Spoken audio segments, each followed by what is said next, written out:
Assalamualaikum warahmatullahi wabarakatuh. Suaranya sudah terdengar jelas?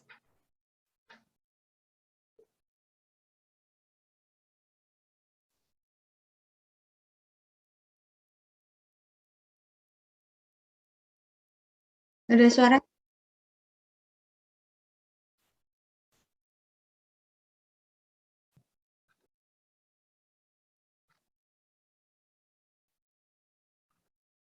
Suaranya sudah terdengar jelas?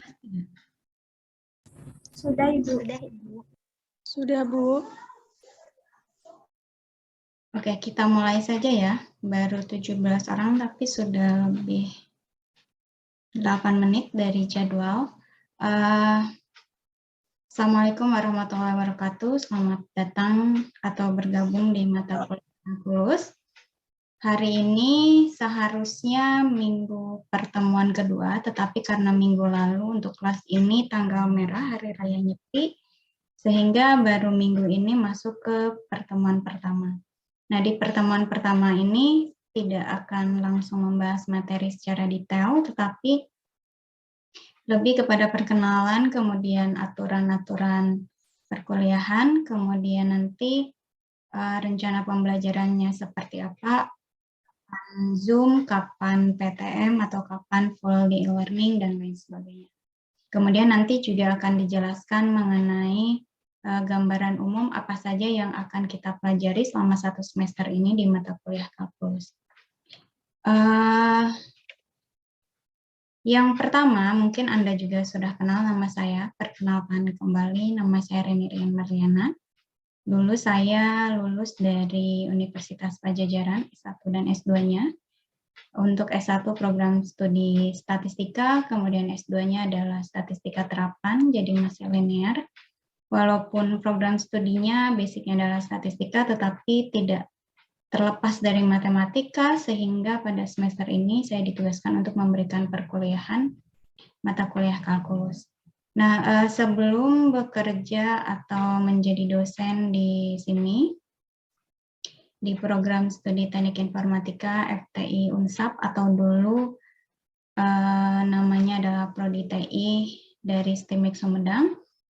Nah, sebelumnya saya setelah lulus dari S1 itu ikut project di PT Telkom R&D Center di bagian outsourcing research of business unit. Jadi pada saat itu PT Telkom R&D Center sedang mengadakan project untuk analisis kompetitornya atau company profiling dari perusahaan-perusahaan saingan dari PT Telkomnya, sehingga membutuhkan tenaga statistik. Setelah selesai proyeknya, diterima bekerja di Cardinal. Mungkin Anda juga tahu Cardinal itu yang suka beli jeans atau t-shirtnya atau jaketnya atau kemejanya. Dulu saya pernah bekerja di kantor pusatnya di Bandung di bagian follow up marketing SDU Jeans dan di bagian yang menganalisis datanya.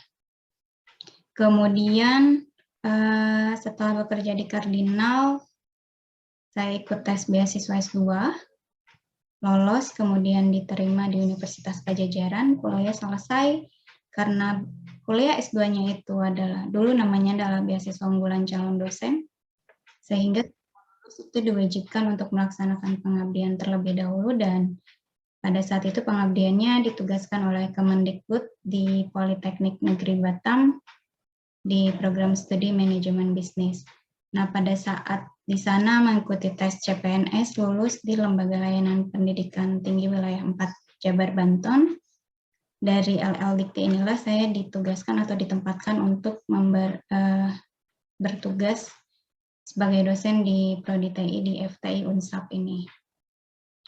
Nah, itu adalah pengalaman-pengalaman saya sebelum menjadi dosen atau sebelum untuk menjadi dosen di Prodi TI di FTI Unsap ini. Sebagai informasi juga, tugas seorang dosen itu bukan hanya memberikan perkuliahan saja, tetapi ada yang namanya Tridharma, perguruan tinggi, pendidikan, itu adalah memberi perkuliahan, kemudian ada kita juga sebagai dosen atau kami sebagai dosen diwajibkan untuk melakukan penelitian, di mana hasil penelitiannya itu harus dipublikasikan melalui jurnal. dalam bentuk artikel ilmiah. Nanti Anda akan kenal yang namanya artikel ilmiah itu seperti apa, dipublikasikan dalam bentuk jurnal seperti apa. Contohnya adalah ini. Ini adalah hasil dari penelitian yang saya lakukan dengan rekan dosen lain yang berhasil dipublikasikan di jurnal yang diakui oleh Kemendikbud atau Dikti itu sendiri di Indonesia. Nah, itu kemudian hari ini yang akan saya jelaskan adalah poin penilaian dan aturan nilai akhir, kemudian aturan perkuliahan, kemudian referensi apa saja yang akan kita gunakan untuk mata kuliah kalkulus, kemudian rencana pelaksanaan pembelajarannya, materinya apa saja, kemudian kapan kita Zoom, kapan kita online full di e-learning, kapan kita PTM. Selanjutnya ada nanti penjelasan umum, gambaran umum dari materi yang akan kita pelajari selama 1 semester ini di mata kuliah kalkulus. Nah, yang pertama untuk poin penilaian, jadi nilai yang Anda dapatkan dari sebuah mata kuliah itu tidak semata-mata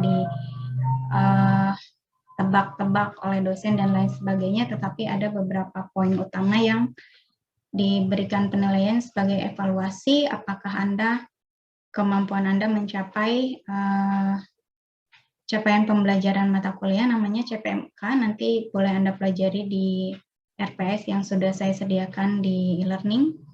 Capaian pembelajaran mata kuliah ini nanti akan berhubungan dengan kualitas Anda sebagai lulusan dari Prodi TI, FTI, Unsap ini. Apakah nanti di tempat kerjanya, apa yang sudah dipelajarinya bisa diaplikasikan atau tidak, dan lain sebagainya.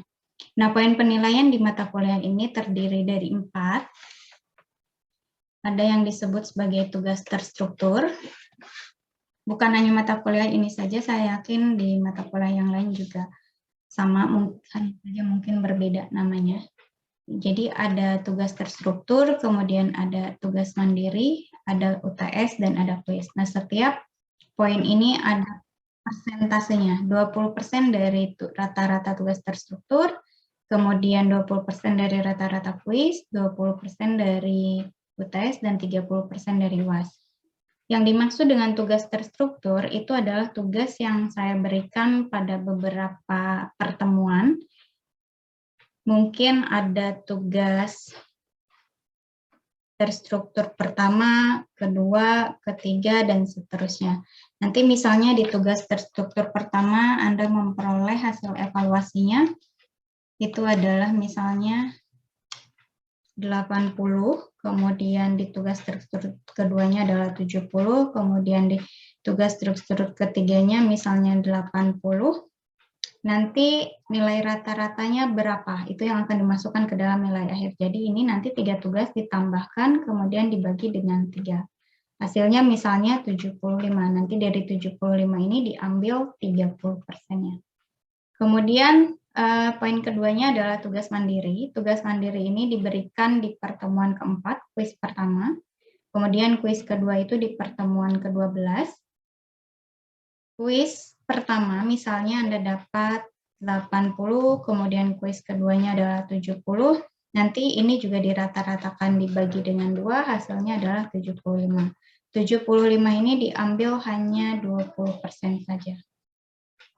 Kemudian misalnya Anda UTS dapat 85, kemudian UAS-nya adalah 80, 85 hanya diambil 20%, dan UAS-nya hanya diambil 30%. Jadi nanti nilai akhirnya adalah 30% dari 75, kemudian ditambah dengan 20% dari 75, kemudian ditambah dengan 20% dari 85, dan ditambah dengan 30% dari 80 nilai UAS-nya.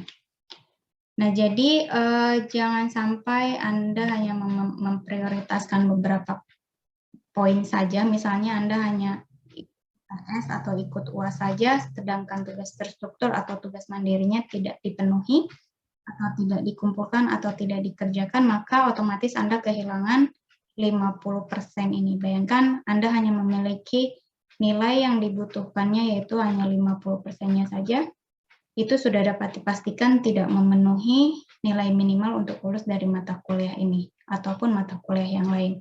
Jadi jangan sampai menyepelekan tugas-tugas yang diberikan, baik itu tugas terstruktur maupun tugas mandiri dalam bentuk kuis.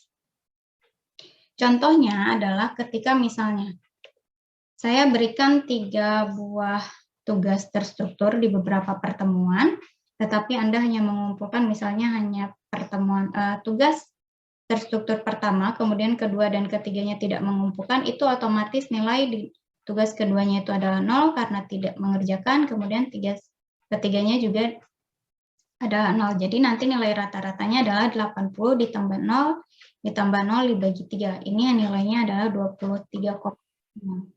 Dari 23 ini bayangkan hanya diambil 30% saja, itu sekitar hanya 6 poin. Kemudian yang tugas mandiri juga sama, misalnya Anda hanya mengumpulkan salah satu, misalnya yang tugas kuis keduanya saja. Jadi nanti 0 ditambah dengan 70 dibagi 2, ini 35 50% itu hanya 7 poin. Jadi Anda hanya dapat nilai poin sebesar 13 dari tugas struktur dan tugas mandiri. Sedangkan minimal lulus itu adalah 55, jadi Anda masih kekurangan misalnya 42. 42 ini harus Anda capai dari presentasi 20% UTS dan 30% UAS. Jadi bayangkan kalau Anda hanya memiliki 50% dari UTS dan UAS, itu sudah dapat dipastikan tidak dapat memenuhi nilai minimal dari kelulusan. Nah, kemudian mungkin ada yang bertanya, lalu apakah kehadiran itu menjadi poin penilaian atau tidak? Kehadiran itu adalah nilai tambah, jadi tidak termasuk ke dalam 4 poin ini. Ini adalah poin utama.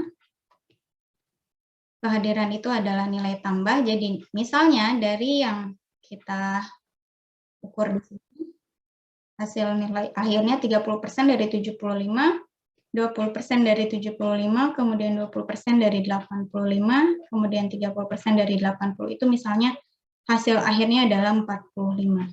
Nilai ini nanti akan ditambahkan terlebih dahulu dengan persentase kehadiran Anda.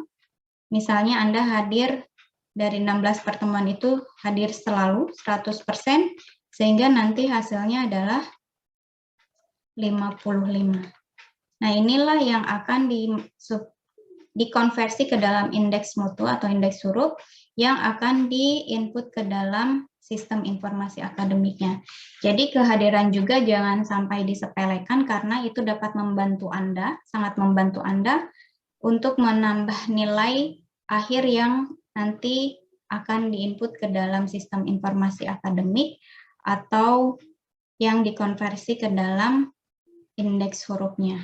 Kemudian yang perlu diingat, yang paling penting, yang sangat penting sebenarnya, kehadiran itu tidak saya sediakan form khusus di dalam e-learning, tetapi kehadiran itu dilihat dari aktivitas Anda dalam menyelesaikan, mengakses, dan menyimak materi atau video pembelajaran yang disediakan di dalam e-learning. Jadi di dalam e-learning itu yang sudah bisa masuk ke sini, saya yakin sudah bisa akses ke e-learningnya. Di ujungnya, kalau Anda sudah bisa akses, itu akan muncul tanda centang hijau. Nah, itu adalah rekap kehadiran Anda. Nah, bagaimana cara memunculkan ini? Tanda centang itu Anda wajib mengakses materi yang disediakan dalam bentuk PDF maupun video pembelajaran dengan rentang waktu 1 minggu. Jadi tidak saya paksakan Anda harus menyelesaikan materi pada hari Kamis dari jam 1 siang sampai dengan jam 3:30 sore. Tetapi kegiatannya, kehadiran itu saya rekap aktivitas mingguan Anda. Jadi misalnya hari ini adalah 10 Maret, kemudian 1 minggunya itu harus sudah diakses atau harus sudah diselesaikan pada tanggal 16 Maret, pukul 24 atau jam 12 malam. Jadi tidak saya paksakan atau Anda harus menyelesaikan dalam 1 hari, boleh kapan saja di dalam rentang waktu 1 minggu ini. Ini berlaku untuk setiap pertemuan. Jadi minggu depan misalnya tanggal 17 Maret. Jadi Anda harus menyelesaikan semua materi pembelajarannya itu paling terlambat itu di tanggal 23 Maret pukul 12 malam. Jadi kalau ada yang misalnya sambil bekerja dan lain sebagainya, saya tidak lagi memberikan keringanan dengan alasan, Bu, saya bekerja jadi tidak sempat menyelesaikan materi dan lain sebagainya. Itu adalah tanggung jawab Anda sendiri. Karena waktunya ini sudah sangat panjang, dalam 1 minggu itu ada hari Sabtu atau hari Minggu yang mungkin Anda libur, atau misalnya sedang bekerja, ada waktu istirahatnya dan lain sebagainya, itu bisa diakses. Jadi tidak ada alasan lagi, misalnya, Bu, saya sedang bekerja, Bu, saya ada keperluan, Bu, saya ada dan sebagainya, karena waktunya ini fleksibel. Sehingga sekali lagi kehadiran itu tidak disediakan form khusus untuk absensi, tetapi aktivitas Anda selama mingguan dalam mengakses, menyelesaikan, dan menyimak semua video pembelajaran dan materi dalam bentuk PDF-nya. Nah, tadi saya sebutkan bahwa untuk memastikan bahwa Anda sudah terekap di dalam kehadiran atau tidak itu, pastikan di dalam e-learning-nya sudah muncul tanda centang hijau di sebelah kanannya. Cara memunculkan tanda centang hijau ini, Anda harus mengklik atau mengakses setiap materi dalam bentuk PDF maupun video pembelajaran. Nah, khusus untuk video pembelajaran, Anda dapat memunculkan tanda centangnya ini bukan dengan klik play di dalam e-learning-nya, tetapi Anda harus klik link yang disediakannya, di mana nanti akan terhubung langsung ke YouTube channel video pembelajaran yang saya buat di channel pribadi saya. Nah, kenapa harus diklik link-nya? Karena memang sistem di dalam e-learning-nya seperti itu. Completion itu akan muncul ketika diklik link-nya, sama seperti PDF, materi PDF. Dalam bentuk filenya, Anda klik, baru akan muncul tanda centang, kemudian video pembelajaran juga sama. Jadi jangan klik play di dalam e-learning-nya untuk video, karena berapa kali pun Anda menyelesaikan video di dalam e-learning, itu tidak akan memunculkan tanda centang, karena tanda centang akan muncul ketika Anda klik link videonya yang akan terhubung langsung ke dalam YouTube. Kemudian kenapa tidak diupload saja videonya di dalam e-learning? Kalau video pembelajarannya saya sediakan dalam bentuk file video, itu akan memberatkan sistem e-learning-nya, sehingga nanti Anda akan sering mengalami kesulitan untuk masuk ke dalam course mata kuliah kalkulusnya, karena nanti akan berat. Jadi jangan hanya membuka course kalkulus tanpa mengakses semua video pembelajaran, semua materi pembelajaran, dan pastikan ada centang hijau untuk dapat terekap ke dalam kehadirannya. Jadi tidak ada lagi alasan, Bu, saya sedang ada keperluan pada hari ini, saya sambil bekerja dan lain sebagainya, karena bisa fleksibel. Bisa diakses malam hari, bisa diakses pagi hari, bisa diakses pada saat waktu senggang, dan lain sebagainya, karena aktivitas yang dilihatnya adalah aktivitas mingguan. Ada pertanyaan sampai sini?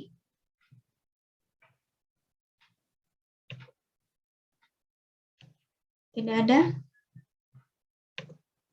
Oh, tidak ada, dilanjutkan. Jadi, tadi saya sebutkan bahwa nilai akhir itu ada tugas terstruktur, kemudian ada tugas mandiri, kemudian ada UTS, ditambah dengan UAS.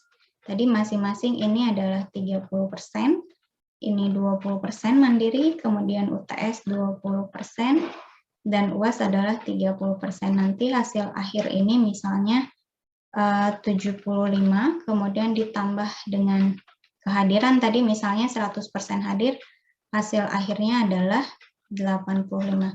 Nah, 85 inilah yang dikonversikan ke dalam huruf mutu. Di sini A-nya untuk mata kuliah ini atau mata kuliah yang lain mungkin sama, itu minimal nilainya 80 dari total keseluruhan. Kemudian B itu adalah 70 sampai dengan 79,99.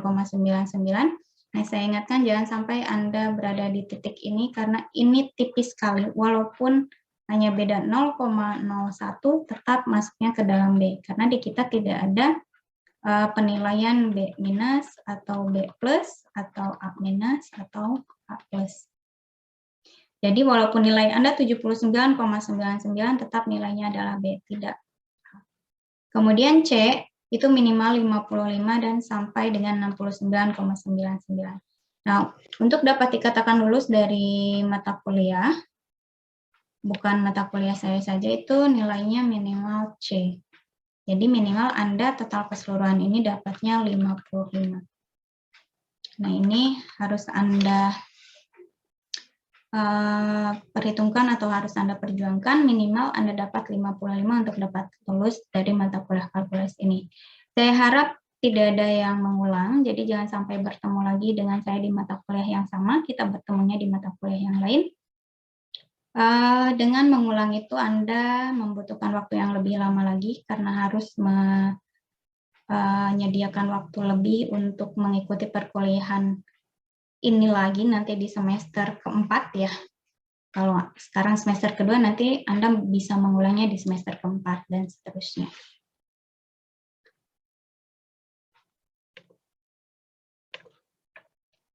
Kemudian ini juga sebenarnya aturan ini bukan hanya saya saja, tapi pasti di mata kuliah yang lain, jadi jangan sampai mencontek. Mencontek itu adalah kecurangan akademik.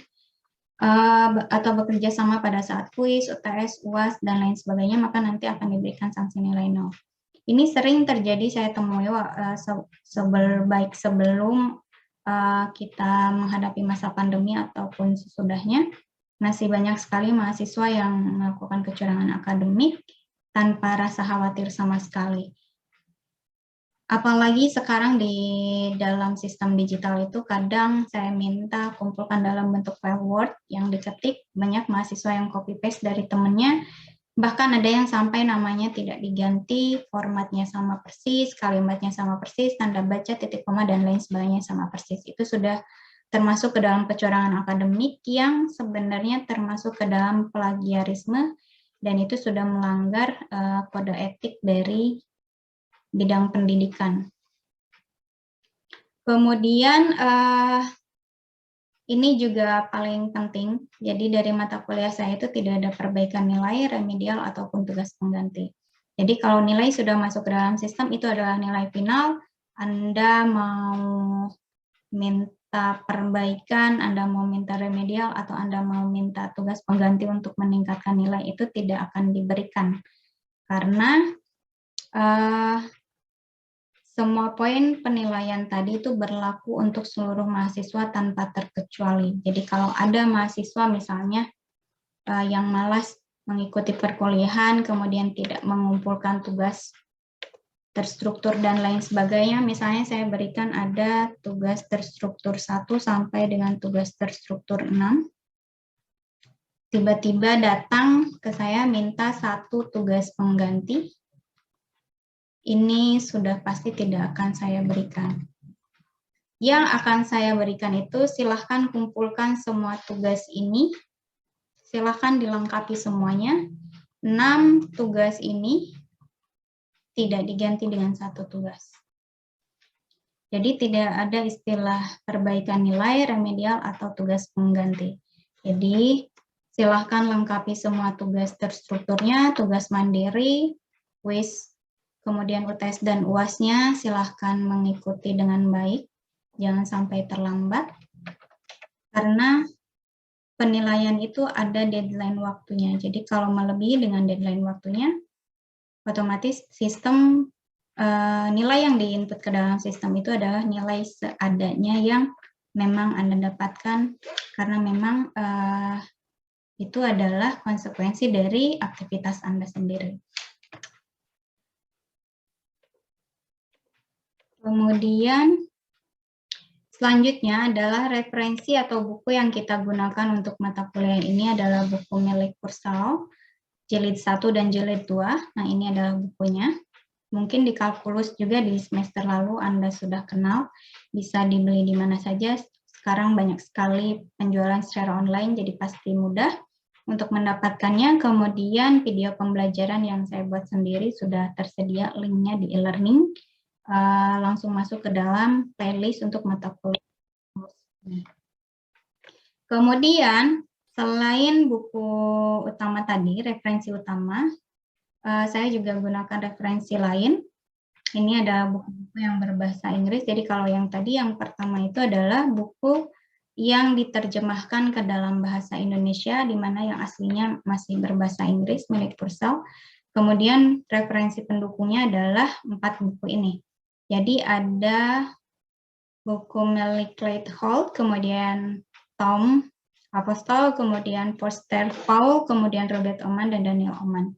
Semuanya buku ini berbahasa Inggris. Untuk buku yang berbahasa Inggris itu Anda bisa akses dari link yang sudah disediakan dari resources yang menyediakan akses gratis atau free. Nah, tadi sempat saya singgung namanya adalah e-resources. E-resources itu adalah electronic resources, sumber informasi secara elektronik atau secara digital. Nanti ini pasti akan sangat Anda butuhkan di mata kuliah selanjutnya, bukan hanya di mata kuliah kalkulus saja. Terutama nanti pada saat penyusunan skripsi, karena penyusunan skripsi itu sangat membutuhkan referensi, di mana referensinya itu bukan dalam bentuk buku, tetapi dalam bentuk artikel ilmiah yang tadi sempat saya singgung pada saat perkenalan, hasil penelitian dari akademisi ataupun kalangan umum yang dipublikasikan pada sebuah jurnal yang mumpuni.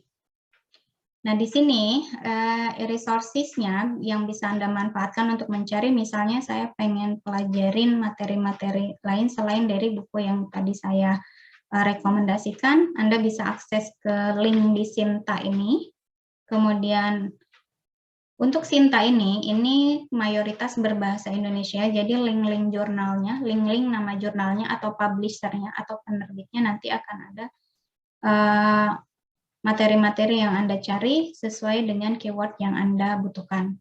Kemudian untuk yang berbahasa Inggris itu dari Elsevier, kemudian Springer, Simago, dan eBooks. Ini mayoritas semua sumber informasinya berbahasa Inggris. Kemudian ada dua yang ini yang paling populer di kalangan mahasiswa itu adalah Google Scholar dan ResearchGate. Google Scholar dan ResearchGate ini tergantung dari keyword yang Anda ketikkan. Anda pasti sudah terbiasa mencari informasi di dalam Google. Nah, khusus untuk bidang pendidikan itu, harusnya Anda aksesnya scholar.google.co.id. Jadi bukan google.com, tetapi Google Scholar di sini. Nah, ini sama seperti Google biasa. Google Scholar dan ResearchGate itu akan bergantung pada keyword yang Anda tuliskan. Kalau keywordnya berbahasa Indonesia, ya nanti sumber informasi yang akan keluarnya juga berbahasa Indonesia. Kemudian kalau keywordnya yang Anda tuliskan itu berbahasa Inggris, ya nanti sumber informasinya juga yang akan muncul adalah sumber informasi berbahasa Inggris. Jadi nanti silahkan jika membutuhkan informasi-informasi tambahan atau Anda ingin mempelajari lebih dalam lagi dari materi-materi yang akan kita bahas selama 1 semester ini, bisa akses salah satu e-resources di sini. Jadi jangan sampai mencari sumber informasi dari blog, dari web, dan lain sebagainya, di mana sumber informasinya itu kebanyakan tidak dapat dipertanggungjawabkan, sumber validnya dari mana, dan lain sebagainya, penulisnya siapa, tahun berapa publikasinya, penerbitnya siapa, dan lain sebagainya. Jadi utamakan menggunakan e-resources ini, e-resources jangan mengandalkan atau jangan menggunakan sumber informasi yang diperoleh dari blog, kemudian dari WordPress, dan lain sebagainya. Kemudian ini adalah gambaran pertemuan-pertemuan kita sebanyak 16 pertemuan, jadi ada sampai dengan minggu 11. Minggu pertama itu adalah hari ini yang seharusnya adalah minggu lalu, tapi karena libur hari raya Nyepi sehingga untuk kelas ini minggu pertama adalah hari ini. Minggu pertama ini adalah inisialisasi dan gambaran umum kalkulus, jadi perkenalan, aturan-aturan perkuliahan, kemudian apa saja yang akan kita pelajari selama 1 semester. Minggu kedua kita bahas lagi pertidaksamaan. Minggu ketiga adalah fungsi, kemudian minggu keempat adalah kuis pertama. Minggu kelima operasi fungsi. Minggu keenam kita bahas limit, kemudian minggu ketujuh kita bahas diferensial, dan minggu kedelapan adalah ujian tengah semester. Minggu ke-9 kita bahas notasi Leibniz, kemudian minggu ke-10-nya yaitu aplikasi turunan sampai dengan minggu ke-11. Di minggu ke-12 kita ada kuis yang kedua, kemudian minggu ke-14 adalah integral, kemudian minggu ke-14-nya adalah integral fungsi eksponensial dan trigonometri, kemudian minggu ke-15-nya kita bahas tentang teknik integral, dan minggu ke-16-nya kita bahas tentang ujian akhir semester. Kemudian rencana pembelajarannya sudah bisa Anda lihat di dalam e-learning, pertemuan kapan yang ada Zoom meeting-nya, pertemuan kapan yang full e-learning tanpa ada Zoom meeting maupun pertemuan tatap muka, dan lain sebagainya. Jadi di minggu 1 ke 3 ada Zoom meeting dan e-learning, minggu ke-4 full e-learning, sudah pasti karena kuisnya online. Kemudian minggu ke-5 dan minggu ke-7, ini seharusnya ada PTM, tetapi karena kelas ini minggu ini masih minggu pertama, nanti PTM-nya ditiadakan karena akan bertepatan dengan pelaksanaan kuis online di e-learning. Jadi tidak akan efektif kalau Anda harus ke kampus hanya untuk mengerjakan kuis yang bisa diakses melalui smartphone dari mana saja dan kapan saja. Kemudian nanti akan PTM-nya ini, karena ditiadakan dengan bentroknya dengan jadwal kuis online ini, diganti dengan Zoom meeting di pertemuan kelima. Kemudian minggu ke-8 ada UTS online. Ini juga minggu ke-8, Anda seharusnya PTM, jadwal PTM juga, tapi karena minggu ke-8 ini adalah UTS, di mana kalau di kelas lain itu adalah pertemuan ke-9 atau minggu ke-9, di kelas ini masih minggu ke-8. Jadi mau tidak mau, ya PTM-nya memang bentrok dengan pelaksanaan UTS online, sehingga PTM-nya juga nanti akan diganti dengan Zoom meeting di pertemuan ke-9. Kemudian minggu ke-12 kita kuis lagi, yang kedua yaitu online. Dan minggu ke-13 sampai 16 ada Zoom meeting, ada PTM. Tanggal 2 Juni kalau tidak salah, kelas ini baru kebagian PTM. Kemudian minggu ke-16 itu adalah UAS di e-learning. Kemudian saya yakin yang sudah hadir di Zoom meeting ini, ada 30 orang, sudah bergabung di mata kuliah kalkulusnya di e-learning-nya, karena untuk dapat masuk ke Zoom harus akses dari e-learning. Kemudian untuk pelaksanaan Zoom meeting-nya jangan lupa cantumkan nama lengkap, jangan nama panggilan atau nama handphonenya atau nama smartphone-nya dan lain sebagainya. Dan seharusnya memasang foto profil. Ada pertanyaan? Sampai sini ada pertanyaan? Tidak ada?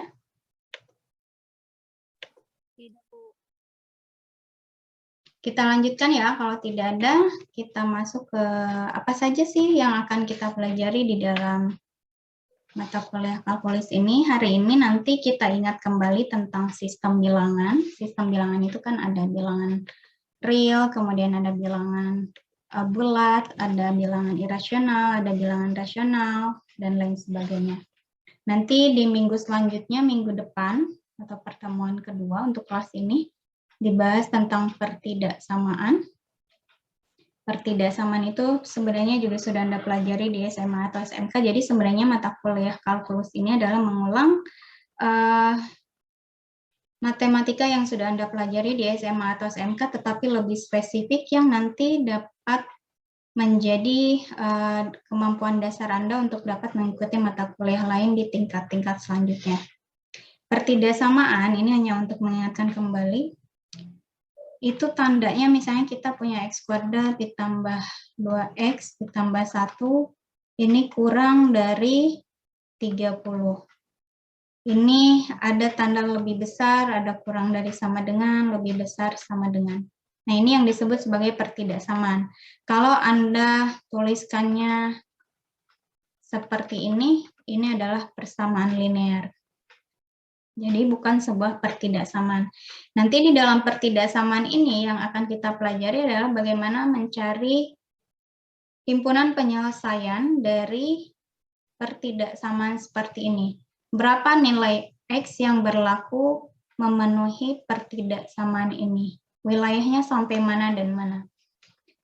Kemudian pertidaksamaan ini nanti akan sangat bermanfaat sekali ketika Anda membuat sebuah program di mana salah satu contohnya adalah di fungsi if ya, kalau Anda pelajari di dalam Excel, if X less than, misalnya kurang dari 30, then misalnya ini adalah baik, dan seterusnya, else-nya adalah salah, dan seterusnya.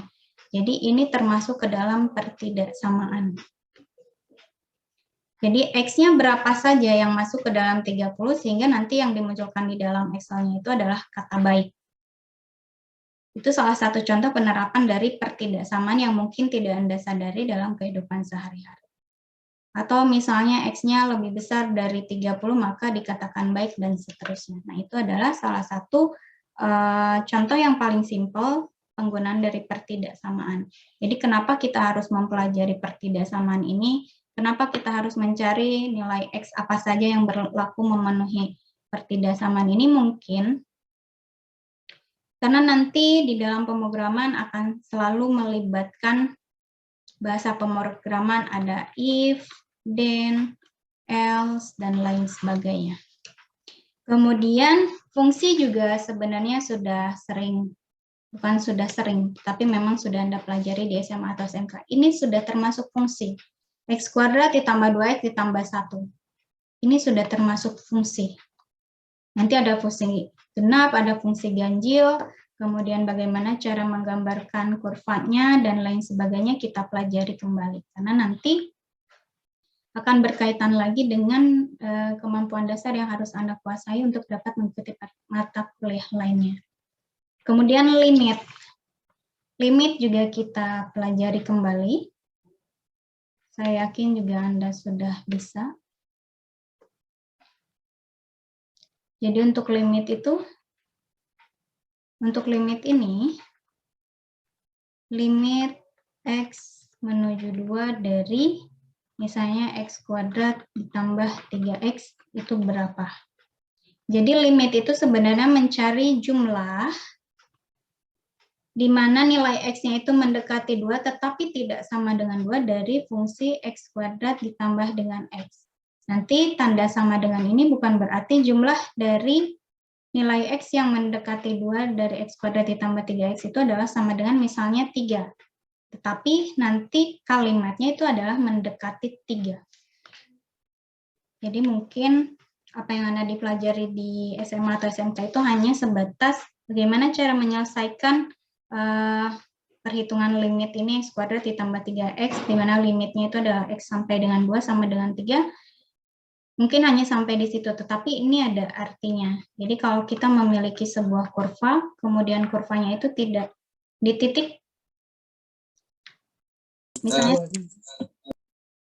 misalnya seperti ini fungsinya. 1/X dikurangi 2.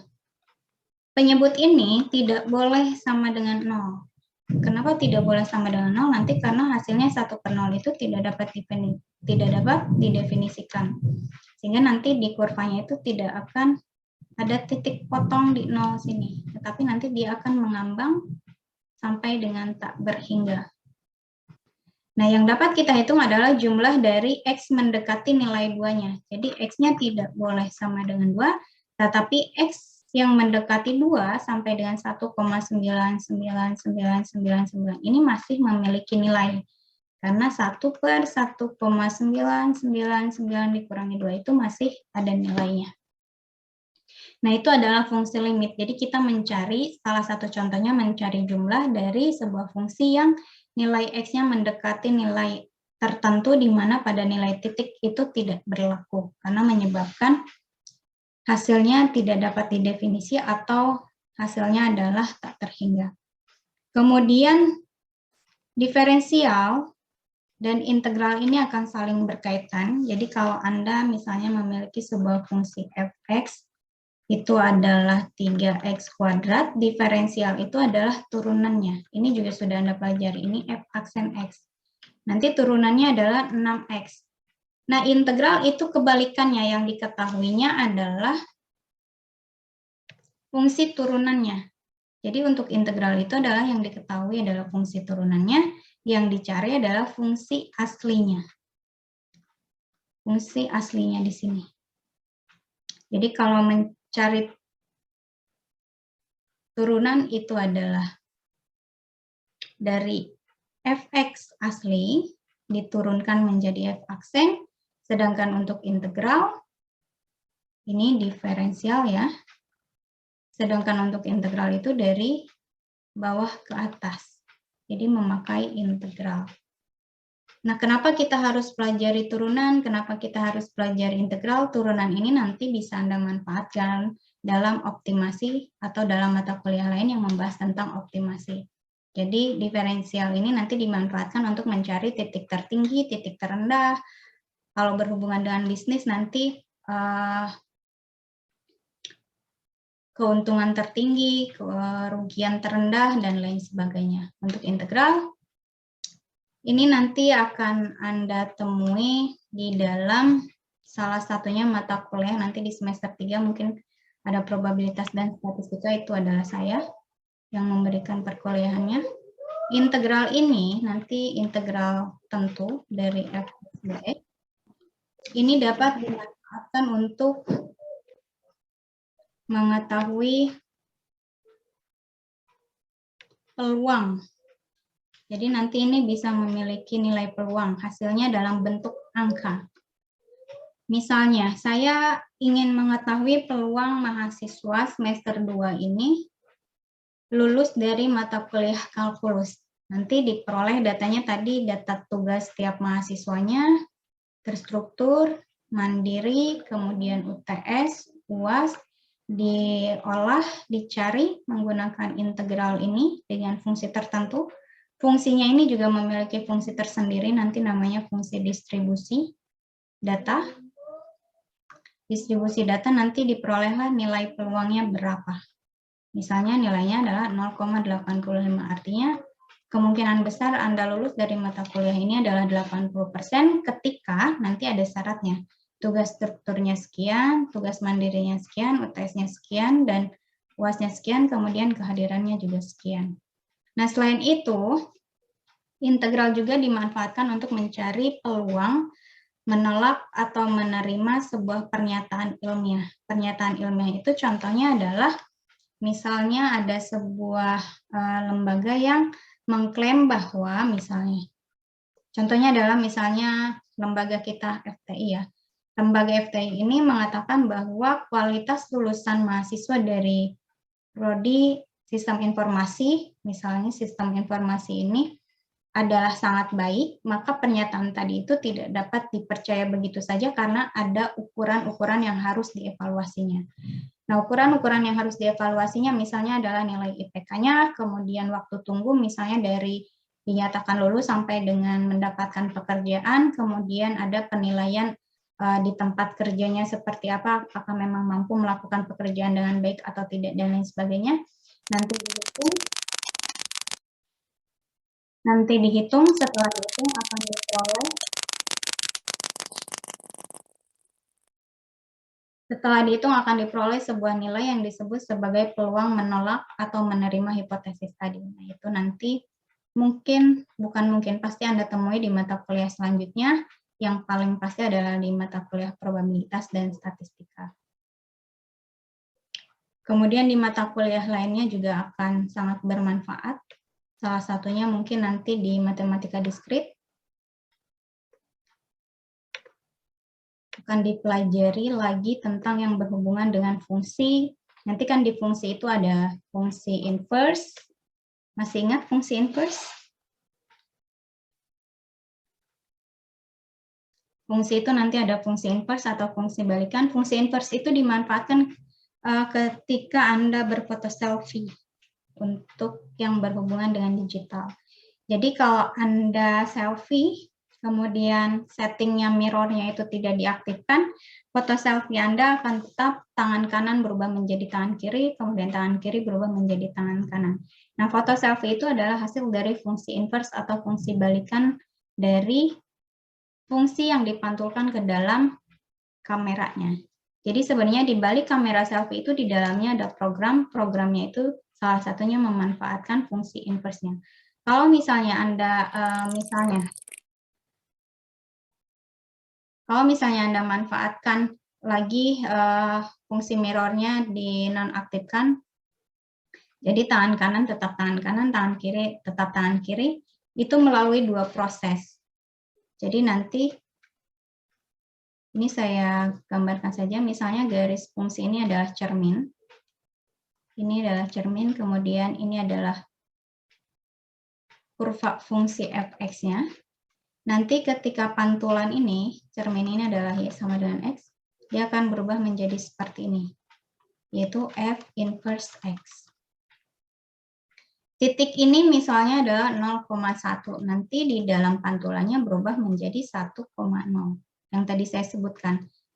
Tangan kanan berubah menjadi tangan kiri, kemudian tangan kiri berubah menjadi tangan kanan. Nah, kalau misalnya foto di kamera digitalnya itu Anda aktifkan foto mirrornya, dia pantulan ini, F inverse ini dia pantulkan lagi ke cerminnya, sehingga akan berubah menjadi fx. Jadi prosesnya adalah fx dipantulkan menjadi inverse, kemudian si inverse dipantulkan lagi menjadi fungsi fx aslinya. Jadi fx ini adalah kita yang sedang bercermin, cermin itu adalah inverse-nya, kemudian kalau di foto selfie mirrornya Anda nonaktifkan atau Anda aktifkan ya, yang tetap kembali seperti semula, dia prosesnya seperti ini, dipantulkan, kemudian dipantulkan lagi. Nah, itu adalah proses salah satu contoh dari pemanfaatan fungsi di kamera digital. Ada pertanyaan sampai sini? Kalau tidak ada, kita lanjutkan untuk mengingatkan lagi saja. Jadi ini adalah sistem-sistem bilangan yang akan selalu dilibatkan sampai dengan akhir semester nanti. Tadi di limit, kemudian di fungsi, kemudian di diferensial, di integral, dan lain sebagainya. Jadi sistem bilangan itu ada sistem bilangan asli, ada sistem bilangan bulat, ada sistem bilangan rasional dan irasional, dan ada sistem bilangan real. Yang dimaksud dengan sistem bilangan asli itu adalah seperti ini. Jadi dari nilai positif 1 sampai dengan tak hingga. Sedangkan sistem bilangan bulat itu ada dari nilai minus sampai dengan 0 dan sampai dengan tak hingga. Kemudian sistem bilangan rasional itu adalah sistem bilangan yang dapat dituliskan dalam bentuk pecahan, di mana pecahannya ini misalkan kita tuliskan sebagai M per N. Nah, N-nya itu tidak boleh sama dengan 0. Tadi saya sebutkan, jadi penyebut itu tidak boleh sama dengan 0, karena kalau N-nya sama dengan 0, nanti ini tidak dapat didefinisikan, atau mungkin nanti Anda memperoleh nilai yang tak hingga.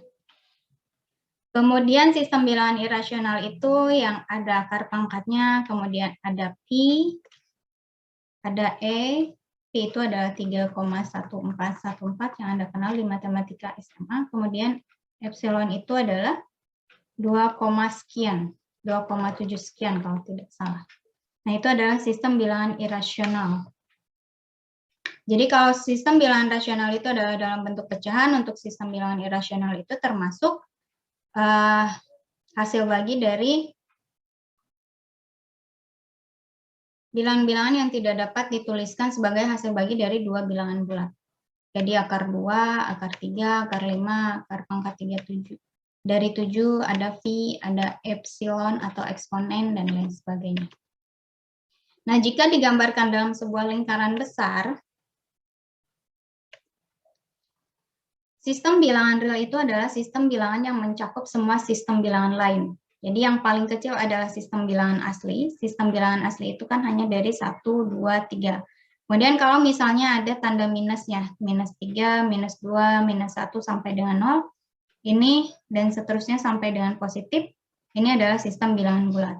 Kemudian kalau dalam bentuk pecahan yang tadi 3/2, 2/3, dan seterusnya, termasuk rasional, ini harusnya ada satu garis lagi, tapi tidak tergambar.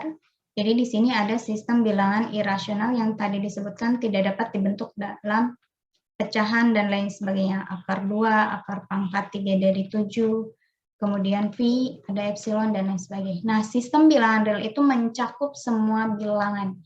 Jadi bilangan irasional termasuk sistem bilangan real, bilangan rasional termasuk sistem bilangan real, sistem bilangan bulat termasuk sistem bilangan real, dan bilangan asli juga termasuk sistem bilangan real. Jadi kalau dalam himpunan, real ini adalah semestanya. Sedangkan bilangan asli, bilangan bulat, bilangan rasional, dan irasional itu adalah bagian-bagiannya, subsetnya.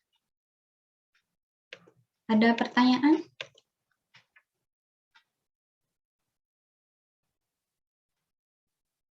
Tidak ada? Kelas ini pendiam atau memang sudah mengerti? Mengerti, Bu. Ya. Kita lanjutkan, ada yang disebut sebagai sifat-sifat medan. Ini hanya mengingatkan kembali karena nanti akan selalu digunakan pada materi-materi lainnya. Untuk komutatif, ini bisa dibolak-balik, jadi pertambahan dua konstanta atau dua fungsi nilai atau dua sistem bilangan. Di sini misalnya disebut sebagai X dan Y. X plus Y itu akan sama dengan Y plus X. Ini pasti Anda mudah sekali, pasti Anda tahu 1 ditambah 2 itu sama dengan 2 ditambah dengan 1. Kemudian X kali Y itu sama dengan Y kali X, sama 1 dikali 2 sama dengan 2 dikali 1. Kemudian ada sifat asosiatif. Sifat asosiatif ini, jadi misalnya ada 1 ditambah 2 ditambah 3, ini nilainya akan tetap sama dengan 1 ditambahkan 2 dulu, 1 ditambah 2 dulu, baru ditambahkan dengan 3. Itu adalah asosiatif. Kemudian contoh lain dari asosiatif adalah ini. X kali Y dulu bisa, baru dikalikan dengan Z. Jadi 1 kali 2 dikali 3 itu nilainya akan sama dengan 1 dikali 2 baru dikali dengan 3. Kemudian ada distributif, ini yang nanti paling sering Anda temui juga. Di dalam distributif, perkalian di X dikalikan dengan pertambahan dari dua fungsi, X dikali Y, kemudian tanda positif ini akan bergantung dari nilai X dan nilai Z-nya. Kalau X-nya positif, Z-nya positif, ini tetap positif. Jadi nanti XZ. Kalau misalnya nilai X-nya negatif, Z-nya negatif, dia tetap positif. Negatif kali negatif adalah positif. Kemudian kalau salah satunya negatif, nanti berubah menjadi tanda negatif. Kemudian elemen identitas, jadi ada dua bilangan real yang berlainan 0 dan 1 yang memenuhi 0 ditambah X itu adalah nilai X itu sendiri, dan X dikali 1 adalah X itu sendiri untuk setiap bilangan realnya. Jadi 0 dikali ditambah dengan 2 ya nilai 2 itu sendiri. Kemudian 2 dikalikan 1 ya 2 itu sendiri. Kemudian balikan yang tadi saya sebutkan, untuk contoh simpelnya adalah kamera digital untuk selfie atau kita bercermin. Atau inverse, ini adalah sifatnya. Jadi setiap bilangan X mempunyai balikan penambahan disebut juga negatif, yang memenuhi X ditambah dengan negatif X sama dengan 0. Ini sudah pasti. 2 ditambah dengan minus 2 sama dengan 0. 3 ditambah dengan minus 3 sama dengan 0. Jadi positif dikalikan negatif, positif dikalikan negatif. Kemudian juga setiap bilangan X kecuali 0 mempunyai balikan perkalian, yang disebut X pangkat minus 1, yang memenuhi X dikalikan X pangkat minus 1 adalah 1. Untuk yang ini, 1 per X itu adalah X pangkat minus 1. Kemudian tadi X dikalikan dengan X minus 1 itu sama dengan 1. Karena memang X dikalikan 1 per sama dengan 1 ini Anda coret, hasilnya adalah 1. Jadi 1 per X adalah X pangkat minus 1. X dikalikan X pangkat minus 1 adalah X dikalikan 1 per X, yaitu nilainya adalah 1. Nah, ini sifat-sifat yang harus Anda ingat kembali sebelum nanti masuk ke materi-materi lainnya. Kemudian ada sifat urutan. Sifat urutan juga pasti Anda pelajari di SMA atau SMK-nya. Ada yang disebut sebagai trikotomi. Trikotomi ini, jadi jika ada X dan Y adalah bilangan-bilangan, maka pasti salah satu di antaranya adalah mungkin saja nilai X itu lebih kecil dari Y, atau mungkin X-nya sama dengan Y, atau mungkin X-nya lebih besar dari Y. Jadi ada 3 kemungkinan ketika kita memiliki dua bilangan yang belum pasti. X-nya mungkin kurang dari Y, atau X-nya malah sama dengan Y, atau X-nya lebih besar dari Y. Kemudian ada ketransitifan. Jadi ketika X kurang dari Y dan Y kurang dari Z, maka X pasti kurang dari Z. Ini untuk membuktikannya Anda tuliskan dalam bentuk garis bilangan. Ini X, si X ini katanya kurang dari Z. Kurang dari Y, berarti Y ada di sini. Kemudian Y ini katanya kurang dari Z, berarti Z ada di sini. Otomatis si X lebih kecil dari Z. Kemudian untuk penambahan, X kurang dari Y jika dan hanya jika X ditambah Z kurang dari Y sama dengan Z. Jadi sama seperti ini, kita tulis dalam garis bilangan, ini X, kemudian ini Y, kemudian X-nya itu ditambahkan dengan Z, dan Y-nya juga ditambahkan dengan Z, X ditambah Z, Y ditambah dengan Z. Ini akan tetap lebih kecil. Jadi ketika X akan lebih kecil dari Y jika dan hanya jika ketika X ditambah dengan Z, itu lebih kecil dari Y ditambah dengan Z. Kemudian untuk perkalian, ketika Z-nya positif, jadi X akan lebih kecil dari Y jika dan hanya jika XZ lebih kecil dari YZ. Jadi kalau Z-nya positif, ini akan berkaitan dengan apa yang sudah Anda pelajari di SMA atau SMK. Kenapa di dalam pertidaksamaan misalnya 2X kurang dari 0, misalnya ruas ini dikalikan dengan tanda negatif, ini berubah tandanya menjadi lebih besar, karena memang dari sifat ini, sifat dari perkalian. Jadi ketika Z-nya positif, X dikalikan dengan Z positif, X-nya akan ada dua kemungkinan lagi. Tadi ada positif, ada negatif. Supaya lebih jelas, X ini ada negatif X, ada nilainya positif, ada nilai yang negatif. Jadi ketika Z-nya positif, dikalikan dengan negatif X, maka nanti negatif XZ. Kemudian dikalikan dengan negatif, sebentar, positif Y ya, Z-nya. Y juga sama.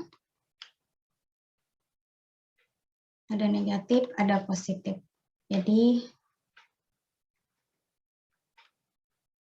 ini X, ini Z.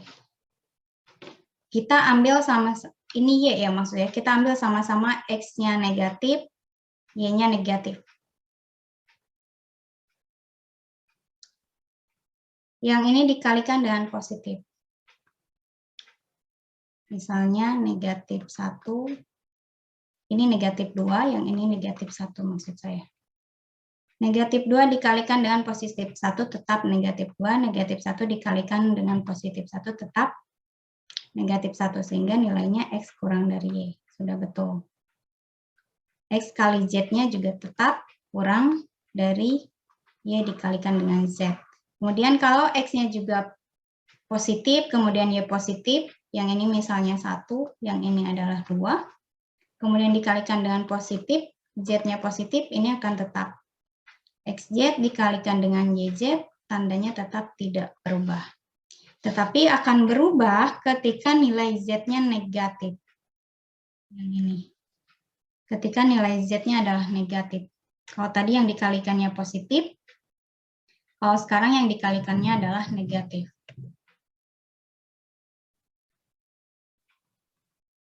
Saya gambarkan lagi, Z-nya berubah menjadi negatif.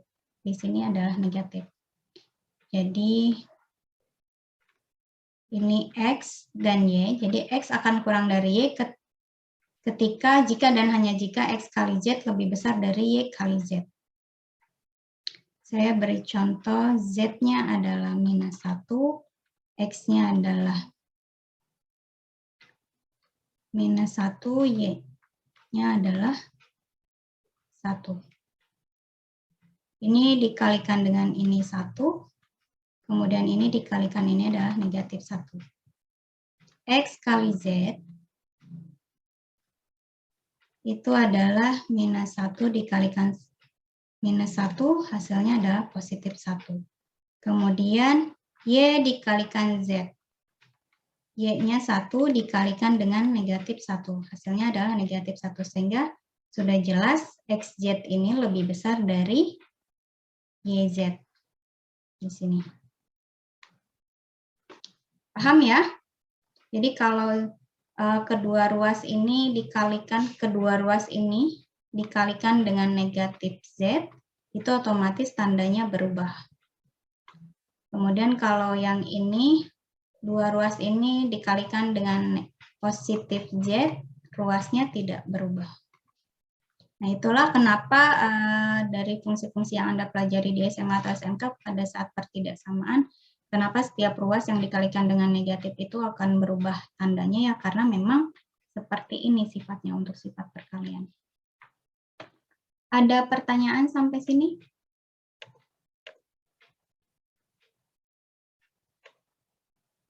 Sudah terbayang apa yang akan kita pelajari selama 1 semester? Sudah, Bu. Oke, kalau tidak ada pertanyaan, saya tunjukkan dulu e-learning-nya untuk mengingatkan kembali absensi kehadiran. Sebentar.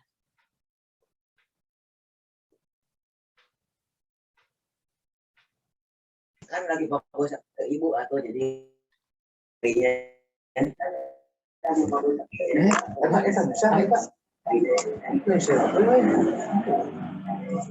ribuan.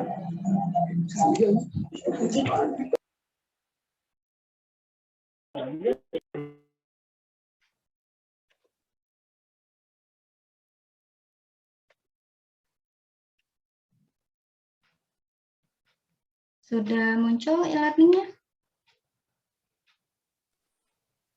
Belum, Bu.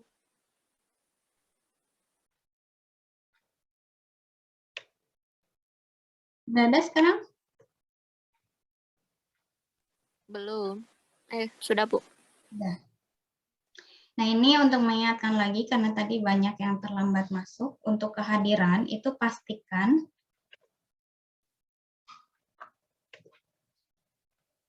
di sini muncul tanda centang hijaunya. Suara saya putus-putus tidak? Tidak, Bu.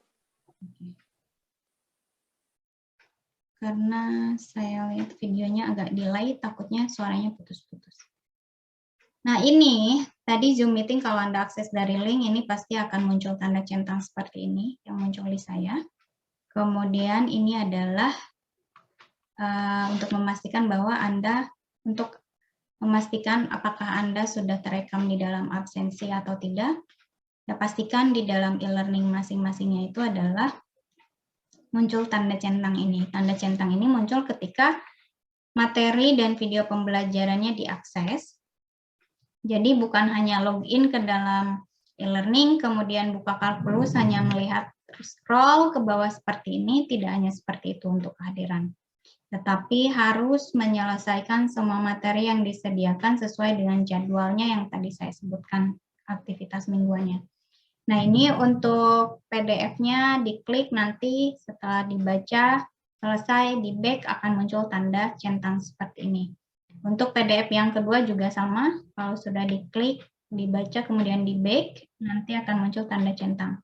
Nah, untuk mengingatkan kembali, untuk video pembelajaran ini, jangan diklik play di dalam e-learning ini, karena berapa kali pun Anda menyelesaikan video pembelajaran, di dalam e-learning, tanda centang di sini tidak akan muncul, karena sistem e-learning-nya itu diatur atau pengaturannya itu adalah completion akan muncul ketika mahasiswa mengakses linknya. Jadi klik ini, nanti dia akan terhubung langsung kalau Anda klik yang ini, klik atas ini dia akan terhubung ke dalam YouTube channelnya. Nanti tonton sampai dengan selesai, kemudian di back, baru akan muncul tanda centang hijaunya. Jadi jangan sampai klik play di dalam e-learning karena nanti tidak akan memunculkan tanda centang. Nah, contohnya seperti ini tadi sudah diklik terhubung ke YouTube-nya, kemudian nanti akan muncul tanda centangnya. Nah, itu adalah absensi kehadiran Anda. Jadi pastikan di setiap pertemuan sudah muncul tanda centang hijau seperti ini, semuanya. Nah, nanti aktivitasnya sampai kapan Anda bisa memunculkan tanda centang ini adalah mingguan, jadi dari tanggal 10 ini, 10 Maret, masih bisa memunculkan tanda centang itu paling terlambat tanggal 16 Maret, pukul 24.00 WIB atau pukul 12 malam. Jadi aktivitasnya adalah mingguan. Sehingga seperti yang sudah saya sebutkan tadi, tidak ada alasan, Bu, hari Kamisnya saya ada keperluan, saya sambil bekerja dan lain sebagainya, karena ini diaksesnya mingguan, bisa Anda akses malam hari, bisa Anda akses pagi hari, bisa Anda akses pada saat istirahat, misalnya kalau yang sambil bekerja, kemudian bisa Anda akses di dalam perjalanan kalau Anda keperluan dan lain sebagainya, asal jangan sambil menyetir dan lain sebagainya. Paham ya?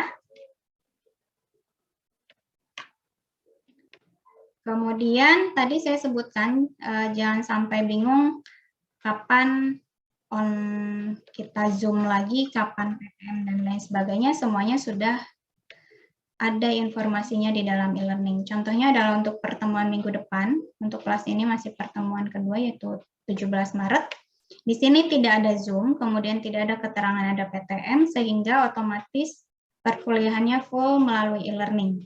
Jadi Anda baca materinya, selesaikan dan video pembelajarannya disimak, pastikan ada centang hijau di sebelah kanan, nanti bisa diaksesnya sesuai dengan tanggalnya, dimulai dari tanggal 17 Maret, lalu akan muncul tanda centang hijaunya. Kemudian pertemuan ketiga ada link Zoom meeting, berarti ada Zoom meeting. Kemudian pertemuan keempat, tadi saya sebutkan karena kelas ini minggu lalu libur, di mana seharusnya di tanggal 31 Maret 2022 ini kita sudah masuk ke pertemuan kelima, yaitu jadwal PTM. Tetapi karena kelas ini tertinggal satu pertemuan, maka otomatis masih pertemuan keempat, yaitu jadwal kuis, sehingga tidak ada tatap muka di tanggal 31 Maret. Kenapa ditiadakan tatap mukanya? Karena tidak akan efektif. Saya tidak mau Anda jauh-jauh ke kampus hanya untuk mengerjakan kuis yang sudah disediakan secara online, bisa diakses kapan saja, dan bisa diakses di mana saja, dan juga bisa diakses dari smartphone-nya. Jadi, supaya efektif, maka PTM-nya diganti dengan Zoom meeting di pertemuan kelimanya. Seperti ini. Jadi jangan sampai Anda merasa kenapa kelas yang lain bisa PTM di tanggal 31 Maret, tetapi kelas saya ini tidak ada PTM-nya. Karena memang kelas ini kan tertinggal satu pertemuan, sehingga di tanggal 31 Maret itu masih pertemuan keempat, sedangkan kelas lain adalah pertemuan kelima yang membahas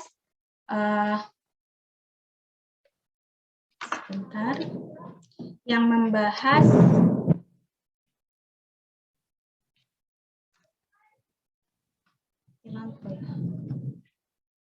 membahas tentang operasi fungsi. Jadi jangan sampai merasa atau berpikiran seperti yang tadi saya sebutkan.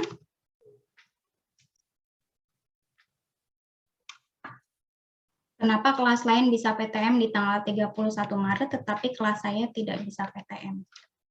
Karena memang ya pertemuannya seharusnya pertemuan kelima, tetapi kelas ini masih pertemuan keempat. Jadi PTM di tanggal 31 Maretnya ditiadakan, tapi diganti dengan Zoom meeting di pertemuan kelimanya. Kemudian pertemuan ke-6 tidak ada Zoom meeting, artinya itu full di e-learning. Anda selesaikan semua materi dan video pembelajarannya dan kerjakan tugas terstrukturnya di sini secara online. Di pertemuan 7 tidak ada Zoom meeting juga, sehingga selesaikan semuanya di e-learning. Pastikan tanda centang hijaunya muncul. Kemudian sama seperti tadi, di tanggal 28 April Anda seharusnya jadwal PTM, tetapi karena kelas ini di 28 April itu masih masuk ke pertemuan 8, maka PTM-nya ditiadakan lagi karena pertemuan 8 itu adalah jadwal pelaksanaan UTS. Jadi nanti pada saat kelas lain UTS, Anda masih belum UTS. Seperti itu. Jadi tanggal 28 April ini PTM-nya juga ditiadakan karena UTS-nya diselenggarakan secara online, supaya Anda tidak perlu jauh-jauh ke kampus hanya untuk mengikuti kuis yang bisa diakses dari mana saja dan kapan saja. Sehingga diganti PTM di tanggal 28 April ini dengan Zoom meeting di pertemuan 9 tanggal 12 Mei setelah Lebaran. Kemudian pertemuan 10 tidak ada Zoom meeting, itu artinya full di e-learning. Kemudian, nah baru semoga tidak ada kendala lagi, di tanggal 2 Juni kita bisa tetap muka ke kelas atau ke kampus. Jadi sekali lagi jangan sampai berpikiran kenapa kelas lain bisa PTM tetapi kelas saya tidak, ya karena memang jadwalnya bergeser dikarenakan minggu lalu kelas ini libur tanggal merah, hari raya Nyepi. Jadi mau tidak mau semuanya bergeser. Karena kelas yang lain di minggu ini sudah masuk pertemuan 2, Anda masih pertemuan pertama. Nah, nanti di 2 Juni, semoga tidak ada kendala, kita bisa bertemu di kampus. Kemudian tanggal 12 kuis kedua, 13 tidak ada Zoom, berarti full di learning. Kemudian pertemuan 14 kita ada Zoom meeting untuk yang terakhir sebelum UAS. Nanti tanggal 15 tidak ada Zoom meeting, berarti selesaikan semuanya materinya di dalam e-learning, dan pertemuan 16 di 7 Juli adalah UAS secara online juga. Jelas? Jadi jangan sampai, Bu hari ini ada Zoom atau tidak, Bu hari ini online atau offline, dan lain sebagainya. Anda harus selalu akses e-learning karena semua informasi akan disampaikan prioritasnya di e-learning, selain nanti karena sudah dibentuk grup ya, kelas ini Kalkulus SI 2B, nanti disampaikan di grup atau disampaikan ke perwakilan kelasnya. Ada pertanyaan untuk kapan Zoom, kapan PTM, kapan offline, dan lain sebagainya?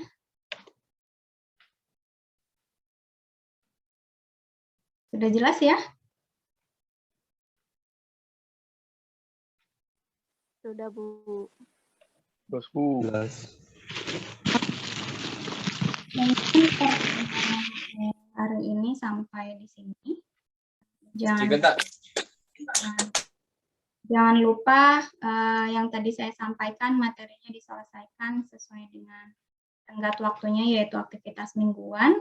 Saya akhiri, semoga selalu diberikan kesehatan. Wassalamualaikum warahmatullahi wabarakatuh. Waalaikumsalam. Waalaikumsalam warahmatullahi wabarakatuh. Terima kasih, Bu. Sama-sama. Terima kasih, Bu. Waalaikumsalam warahmatullahi wabarakatuh. Terima kasih, Bu Cantik.